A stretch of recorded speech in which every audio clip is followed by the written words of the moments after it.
Hi everyone, this is Bev here, and this is my first video of 2019. No, it isn't. It's my second video of 2019. The last one though was about 2018.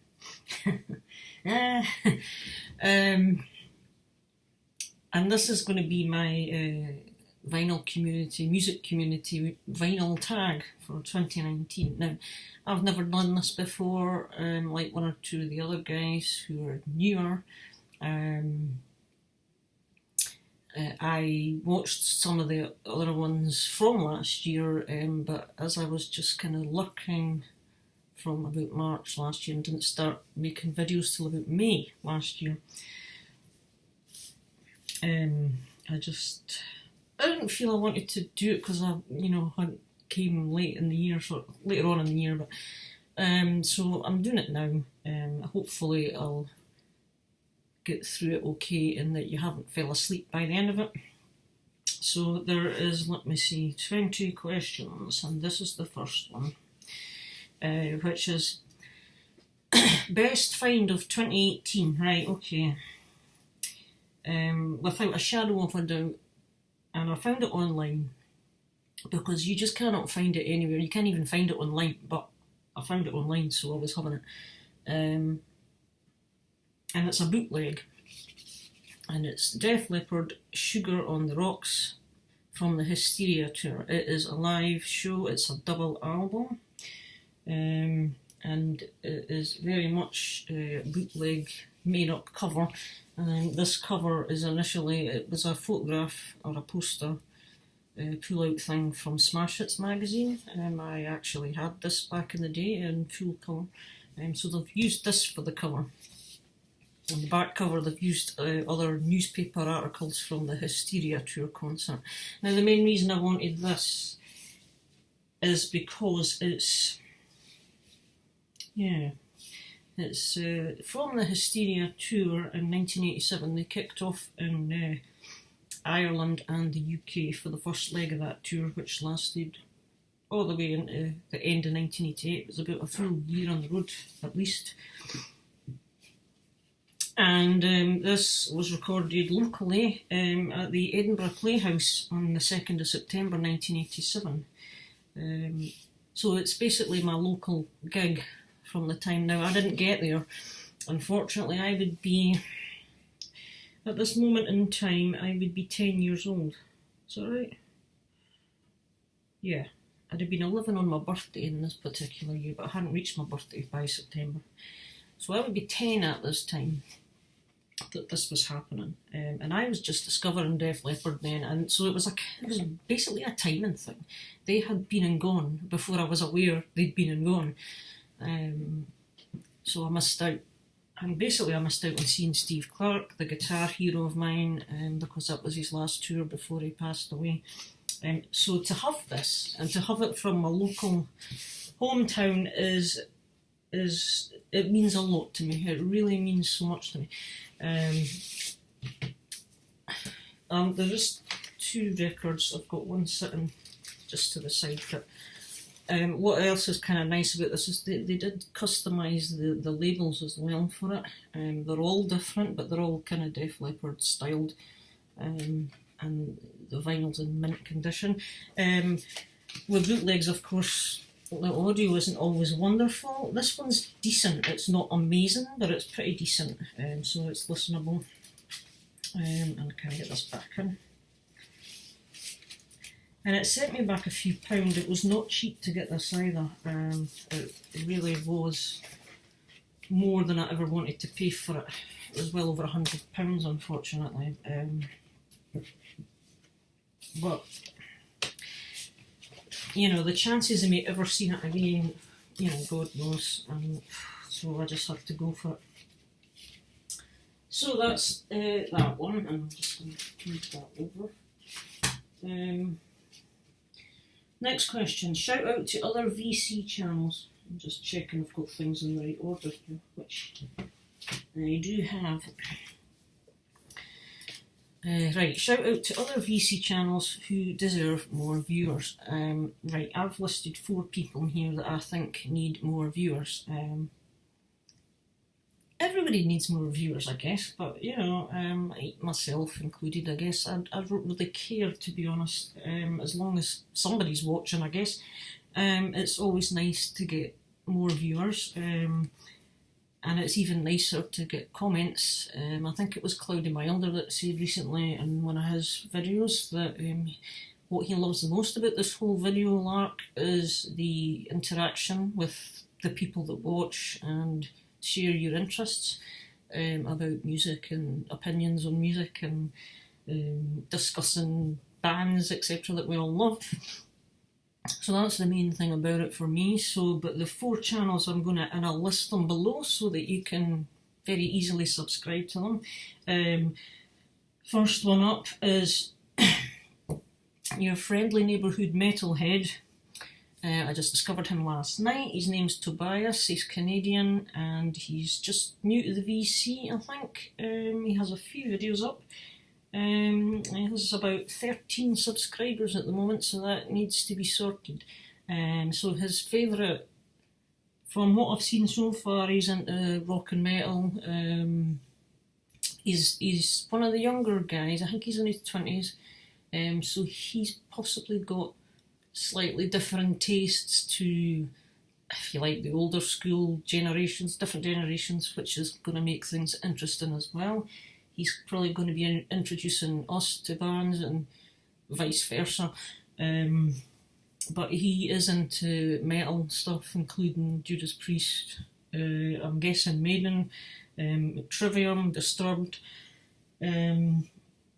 So that's the first one. The second one, Bad English Rex, and that is Mr. Finglish who runs that channel. Now he is based in Finland, and he has quite a unique channel. It's really cool the way he does it. It's quite interesting. He just shows his hands in front of the camera, and his hands are quite animated, and it makes the video interesting. And he does a lot of editing in his videos sometimes as well, which can just, you know, make them even more interesting to view sometimes.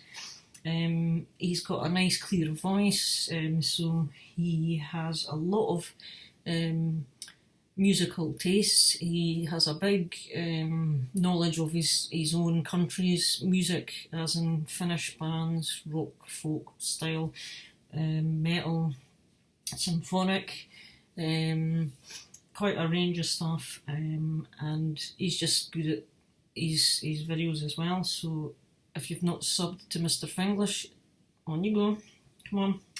The third one is Tim Line. I am giving a shout out to Tim. He's an absolute gentleman. He's a lovely guy. He's Canadian, I think. No, he's not. He's not Canadian. I beg your pardon. He is American. I'm saying about somebody else here, but he is from the United States, and you know, he's introduced me to a few bands. In fact, there's one I've just remembered I haven't pulled out for this video, but and he has great videos. He's nice and clear. He's very honest, and he comes over really nice. He likes kind of a good range of the rock and metal, you know, from the light stuff through to some of the heavier stuff, and he goes to a lot of gigs and does reviews on the bands as well. So Tim Line is below. And the fourth one, and I'm going to give a shout out, is to another female in the VC. Her name is Andrea, and she is at the Vinyl Vlog. Andrea, I think she is also based in England, so she's another Brit, and it's good to have more ladies coming in as well, just to add to the mix. Now Andrea likes loads of stuff. She likes pretty much all types of music. She's not a metalhead, I can tell you. She's not into heavy metal. She's not into thrash or any of that stuff. She doesn't really like the glam rock scene either. Possibly have an idea of why. She's not fond of disco, she's not fond of hip hop, but she pretty much likes everything else. Now, regarding rock, because I know a lot of the people that watch my channel are rock guys, she does like traditional rock, hard rock. She says, I like bands like Guns N' Roses and Bon Jovi. So these style melodic rock, you know, whatever she's into, and she's always looking for recommendations in various fields. She also likes classical, she likes 40s, 50s, 60s, you know, Dean Martin, Judy Garland, Elvis, the Beatles, right up through the 70s, 80s, 90s, pop, up to modern times. So big range there for Andrea, not purely for the metal, as in, you know, she's likes a bit of everything, and she also needs more subscribers, so get going. So that's my 4. And if you haven't subscribed to me yet, then just, you know, you might as well. I'm not bothered. But the thing about my subscription, I don't even know what I'm at. I think I'm at 300 and something, but I had a YouTube channel donkeys before I started making videos for the VC. So before I joined the VC, if you like, I had about 100 and, I don't know, 12 or 120 subs. Anyway, I don't even know why, because my channel wasn't anything specific, it was just there so I could upload the odd video now and again, or save things, you know, make lists of playlists and stuff like that. So it has grown since joining the VC, which is fab. Moving on to number 3, what holes are you looking to fill in your collection? For me, pretty much anything and everything in general. You know, if I don't have it and I like it and I want it, I'll pick it up if it's the right price. But specifically, I'll be looking to maybe fill in the odd hole that I have for my Steve Clark Def Leppard collection. That is the biggest collection I have of single artist and artist period. There's 1 or 2 bits I want to get for that, and other bands I want to concentrate on building my catalogues of are Pretty Maids and Running Wild, and also I've got some holes to fill in with my Iron Maiden collection. So these guys are probably the main bands as such, but to see how it goes. A cheap album that's really good. I picked out 2 that I think are pretty cheap and are pretty damn good. First one is Pat Benatar, actually, and it's Wide Awake in Dreamland. I landed this for 49 pence, but I believe you can get it fairly cheap. You can usually get this for under a £5, whether it be eBay or Discogs or Out in the Wild even. I don't think it's too pricey out and about. And Wide Awake in Dreamland came out in 1988. And it opens with a super track, All Fired Up, great rocker. But the whole album is brilliant. It's Pat Benatar.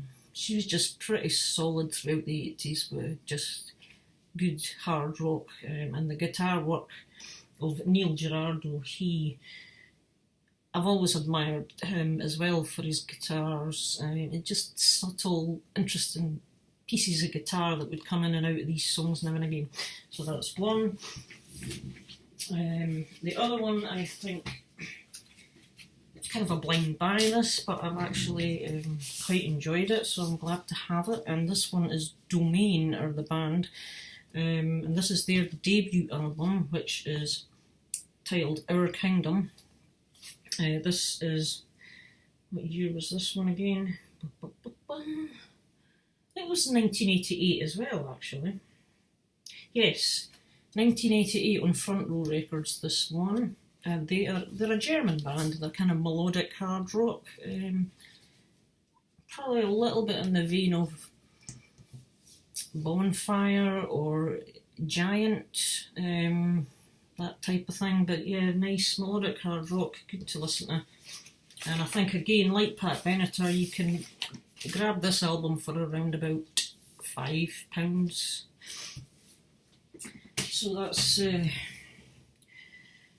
number 4. Number 5, your favourite side project album. Well, I had to think about this one because I kind of struggled. I don't really have a favourite side project album. I don't really have many in my collection regarding that, but I've come to the conclusion, if I can get away, but this is a side project, I'm going to pick Kai Hansen, who is the legendary guitar musician who was in Helloween in their heyday. Gamma Ray is his band after Helloween, and he also joined up with Michael Kiske for this project, which is Unisonic. I believe this is the second one from them. I know he's been in other groups or helped out with other bands as well, such as Iron Fist, I think is one of them. Hammerfall is a band I'm just getting into as well. He was on the cover version of the song I Want Out that Hammerfall did. I think he must play the guitar on that as well, which I've just recently learned. But I really like this Unisonic stuff as well, probably because of the two Helloween guys, and obviously Kai Hansen is involved. So I'm going to say, for side projects and things, I'm just going to pick Kai Hansen because he's pretty amazing. The only other one which I'm fairly new to, I've been aware of this for the most part of last year, but I just picked it up at the back of Christmas, and it's Corleone by Leo Leone, who is the founding guitarist from Gotthard. This is his side project, which is kind of a tribute to Gotthard's early years, so it's all re-recorded versions of early Gotthard songs with his new band, and again it's pretty solid, groovy, hard rock, just good stuff basically. So that's my side projects. What's next? A song from an artist or a band that is uncharacteristic in their catalogue. I found that was kind of tricky as well, actually, but one that stuck out in the mind,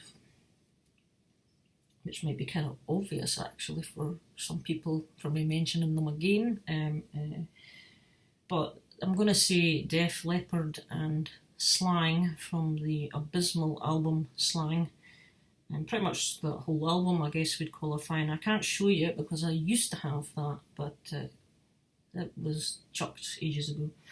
That's really, I think they tried to change with the times at that point. This would be 1994, 95-ish, and the grunge thing was massive at that point, and effectively their original style of music was non-existent in the mainstream at that point. Well, it just wasn't popular, so and basically they tried and failed miserably to keep up with the Joneses of the time. So I'm going to go with that. Let's the last album you purchased. Right, well, the last vinyl I purchased, which that's just slipped over. It's not a stack of vinyl there. Last I purchased vinyl-wise is Udio Steel Factory. That was a purchase for my Christmas money, and I have shown it in one of my recent videos, but what I forgot to say was, as well as track 8 being a limited bonus, track 11 is also a limited bonus, so you get 2 bonus tracks on it. But it's a really cool album, very enjoyable. And the other ones I bought at the same time, 2 CDs. This is Bonfire, and it's their album Pearls. It was going cheap, it was on sale, so I picked it up. It's a double CD, it's the kind of media book style thing, so it opens like so. You have CD1 in the top, then you have a booklet kind of thing here, with loads of info and pictures and stuff, and the second CD's in the back cover slip thing. I've not got around to hearing this yet, but I believe it's kind of a compilation of earlier Bonfire stuff re-recorded with the current lineup, and a few covers, because Sweet Home Alabama is listed on here, and it's 2016 this one came out, so it's fairly recent. The other one that came at the same time, I've wanted this. This is the only Ozzy album I've really been seeking to get, but this was going cheap as well, so I decided to pick up a copy, and it's Blizzard of Oz. This is a 2011 remaster of the original 1981. That's them. What next? A great album with a bad cover. Well, I picked out two. Bear with me, I'll sort this. Picked out two to show here, and I tried to make it as much vinyl as possible, but obviously it's a mix for me. I'm picking Heart and Brigade because the album's fantastic, I love it. It's a solid album with loads of great tracks on it, but I don't think the cover's overly amazing, to be honest. It's a bit dull. Nothing too exciting about it. Just kind of graphic artwork sort of thing. And the other one I'm going to show you is a CD from a band, a self-titled album called Hipsway. This came out in the mid-80s, this album, and it's on Phonogram Mercury. They're a Scottish band. I don't think they don't go anymore actually, but they were pretty good. They're kind of poppy, pop rock kind of, in the vein of kind of like Tears for Fears and Duran Duran, that kind of 80s kind of stuff back then. But it's a really good album. There's some excellent songs on here. So great album, dull cover.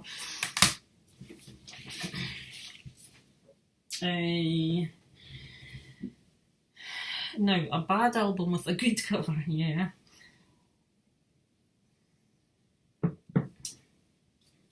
That's Red Cola by Bar. It used to be Globe that made that back in the day, but Bar took it over. So, a bad album, well, it's not going to be a bad album to everybody, but I was disappointed in this actually, and it's Asia, self-titled. I was really lucky enough to get this in a VCLT. I think it was Vinylizer that sent me this, and I was elated. I was chuffed to bits to get this because I'd been after it for a while. I was almost going to pick it up a couple of times I'd come across it, but I hadn't. But I couldn't get into it. I have one album by Asia that I really quite like, and that's Aqua. Is it Aqua? Yeah, it's Aqua. Let me just double check, because I know there's... I also have Astro. Yeah, Aqua's the one that has got songs in it that I really like, but... No, it just didn't do anything for me. It was kind of weird and boring, I thought, sadly. But I love the cover art. You know, that was another thing that was attracting me to it as well. You kind of got these eyes up here, futuristic looking buildings and tropical plants and birds. There's a lot going on in the picture. But nah, I just think this is pretty poor, to be honest. But as I say, I'm sure there's other people out there that'll disagree. So, number 10. A blues album. I don't have any blues albums, unfortunately. I used to have Gary Moore's After Hours on cassette. Was it After Hours? I think so. And I had the Jeff Healey band, the same one that the Rock Scouts showed recently. It's just kind of bluesy, obviously, blues rock sort of stuff. But I don't have them anymore. They got emptied out when I was clearing out again years ago as well. But I'm not a huge blues fan, I must admit. It doesn't... Well, blues, you know, I find it too miserable and depressing for the main part, although there is bits of blues that I quite like, and some of it I like. I don't hate it or anything. It's just not something that I particularly enjoy as much as other styles. So I can't. Sorry. So moving on, an earworm song, or a song that's always in your head, I guess. Now, one song that I can tell you that's always in my head for some reason. Not sure why. I don't actually have it on album in my collection, but possibly my dad's had it at some point. And that song is "In the Summertime" by Mungo Jerry. I'm always whistling it at my work, just the "In the summertime when the weather is hot." And it's that bit that kind of goes round in my head all the time. Now, I don't know if it's because in Scotland the winter is long and dull. Winter seems to go on for about 6 months solid in this country. Then you get about a month of spring, a couple of days of summer, and 5 months of autumn. So, and I think it's just a longing for nice, sunny, good weather and a bit of daylight, And quite often I'll just be sitting at my work or whatever, and all of a sudden I'll just whistle that do do do do do do do do. So Mungo Jerry, "In the Summertime." A historically important artist. Well, you could be here forever, but I'm gonna throw in a few names, and they're all from quite far back, and I'm gonna list. Who am I going to list? I've got them written down so I wouldn't forget. Johann Sebastian Bach, Antonio Vivaldi, Friedrich Handel, Mozart, Schubert, Mendelssohn, these guys from the classical era and the sort of the romantic era period. I am listing these guys as hugely important historically, with the big classical amusement, the compositions that they wrote, the structure and the way they orchestrated their music, and the introduction of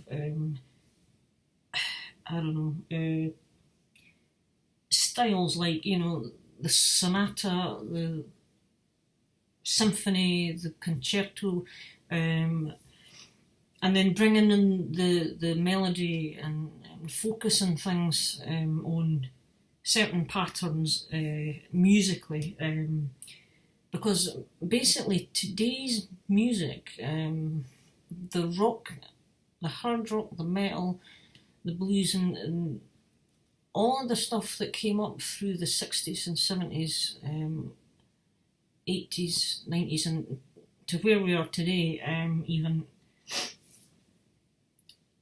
it all, to me, it all goes back to the classical period. A lot of today's music is based on, say, a group of 4 notes or 4 chords,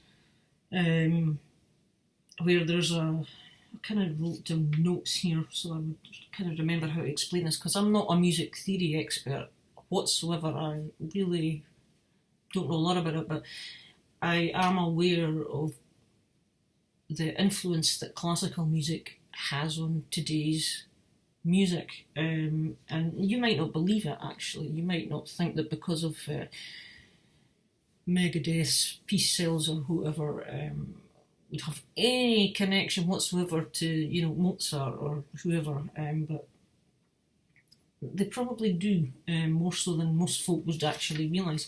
But and they would use things based on the tonic, the dominant, and the subdominant patterns, and then what have I got here? I can't even read my writing. Simple harmonic blocks they would use, which would consist of 3 or 4 chords.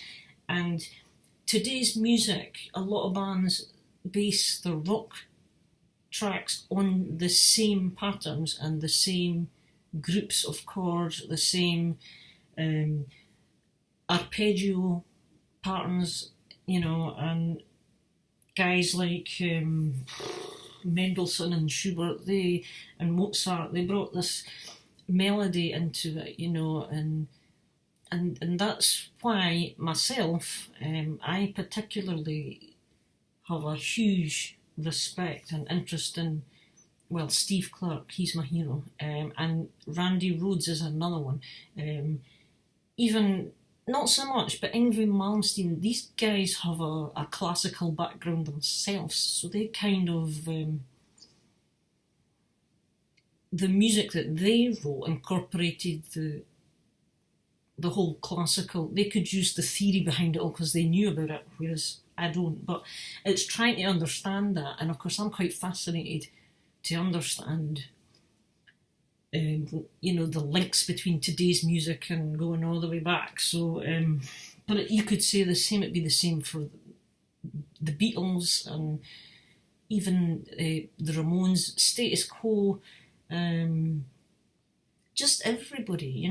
Everybody out there. Probably Black Sabbath and I don't know, just today's pop stars. The whole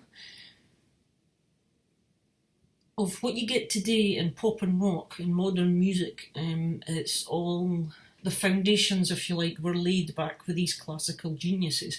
And that's kind of the way I see it. So that's why I'm listing Vivaldi, Mozart, Bach, all these Handel, all these famous guys from that era that everybody thinks is naff, and it actually really isn't, to be honest with you. But there you go. So that's my bit on that. Moving on. An album you own because of your parents, right? Because of Mum, Cliff Richard. I just recently bagged a few of his albums that I wanted to get, and this one is a great one to have. It's the Hit List, and it goes right from the start of his career in the late 50s right up to about 1990, which is basically where my interest in Cliff Richard kind of ended. But Mum has been a fan since 58.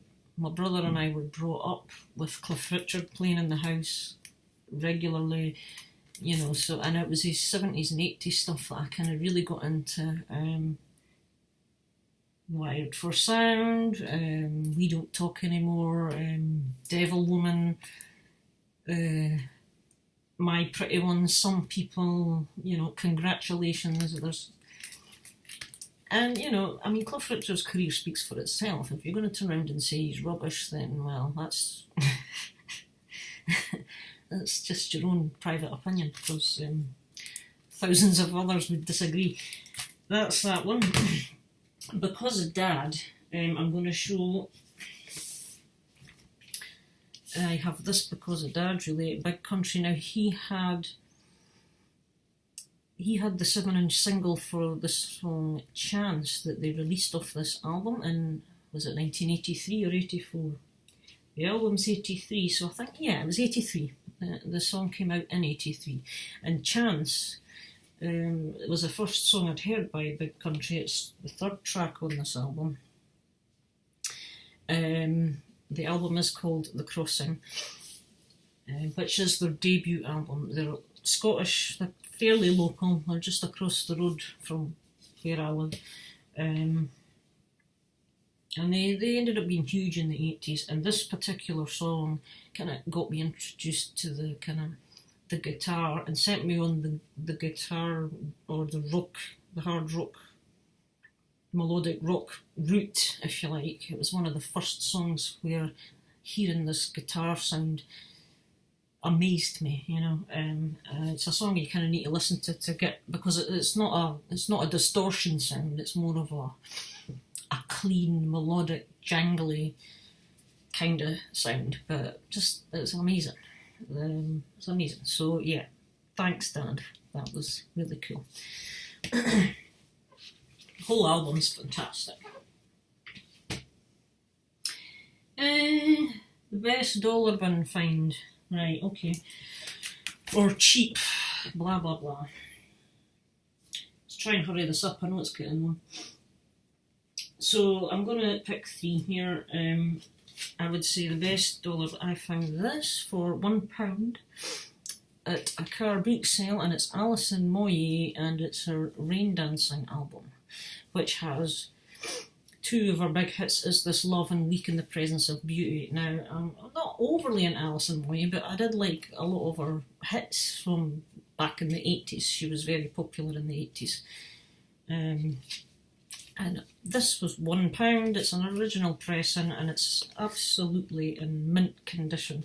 There's the cover's, well, I would say the cover's excellent, but the vinyl itself, there's not a mark on it, and it plays beautifully. And the other 2, they were slightly more than $1. They were £2 each. But I stumbled across Rat out of the cellar, and what the heck is this one? Reach for the Sky, £2 each.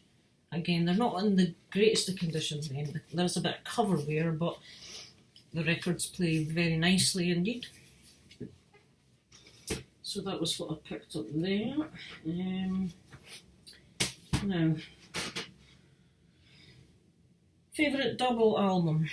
I don't have this on on vinyl, sorry, but this is my favourite double album. It's Flight 666 from Iron Maiden, and it is a double CD as well. It's from their tour from, well, this is 2009. God, was it that far back? Absolutely love this. Love all the songs on it. So it's just a really enjoyable listen for me.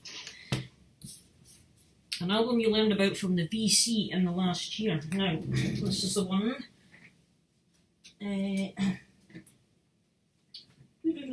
This was it. Forgot to pull this one out. And it's Petra. Well, it was the band I actually heard about.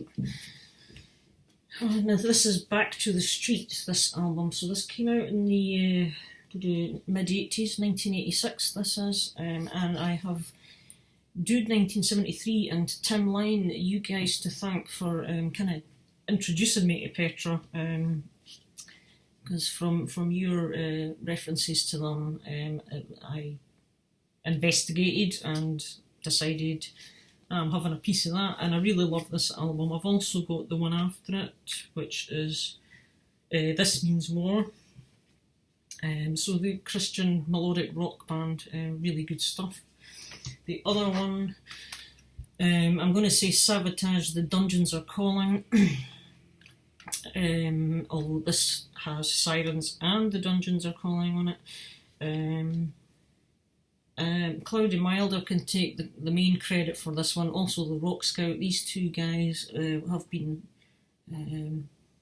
talking about Savatage now and again, and so it was down to them that I kind of went and investigated, and lo and behold, this is my first Savatage CD.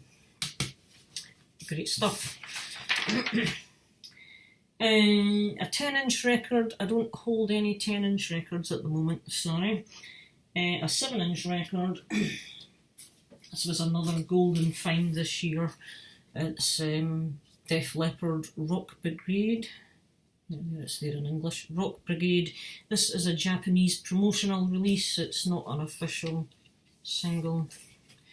It has the white label on it there, and it's Vertigo. It was a little bit on the expensive side, but it's hard to get a hold of. From 1980, so I was absolutely delighted to get that. Favourite album to fall asleep to? Well, I don't really fall asleep to music. I can feel myself dozing and getting tired occasionally, but it's not something I really fall asleep to. Partly because I like to, when I do fall asleep, I like to make sure everything's kind of off. I couldn't just fall asleep knowing everything was on. That's an OCD thing, I think, with me.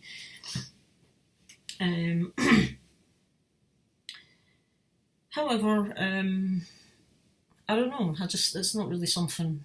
So I'll move on from there. I'll just leave that at that. So last one, favourite VC experience and or advice. for people contemplating making videos, well, my favourite VC experience, I would have to say making friends. That has basically got to be it. I have obviously haven't met them in person, but I've made quite a few friends who are real people through the vinyl community and music community who, like me, have interests in similar types of music, and I can talk about bands to other people that know what I'm talking about, sort of thing.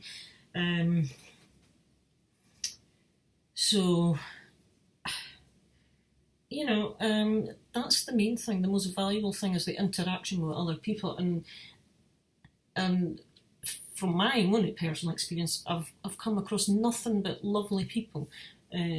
Everybody is so nice, so normal. They all have their own characteristics. They're just down to earth music lovers who share a passion for music. All kinds of different styles and ranges and genres, and it's helped me to fill a bit of a void as well, because you've all been introducing me to bands or getting me to go back and look at bands I never looked at before back in the day, and sharing what I think, my experiences, what I'm collecting, you know, and it's just the friendship. So that's what I would say. If you're going to make a video, on the other hand, I was really nervous. Everybody's really nervous. So don't worry about the nervousness. It's been there for all of us, and we've all thought, I'm going to look stupid in this. I know that went through my mind, and to be honest with you, I've got past that now. If I look stupid, then, well, I'll look stupid, who cares? But, you know, that's not really what I bother about now, but I would say key things, though, are have a decent light. I know I still have an issue with the light here. I'm still trying to get it right. It's not bad, and I'm hoping you can still see things clearly, but I'm still looking to improve that, so bear with me.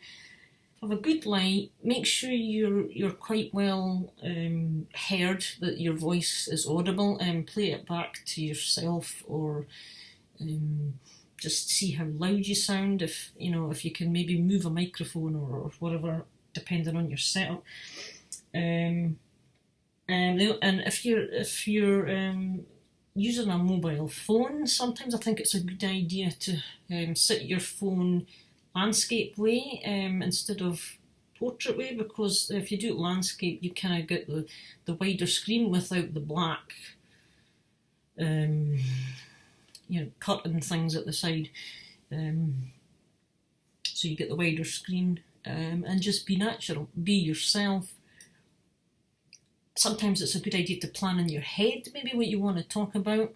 I try to do that, but then once I get in front of the camera, my mind can go blank. But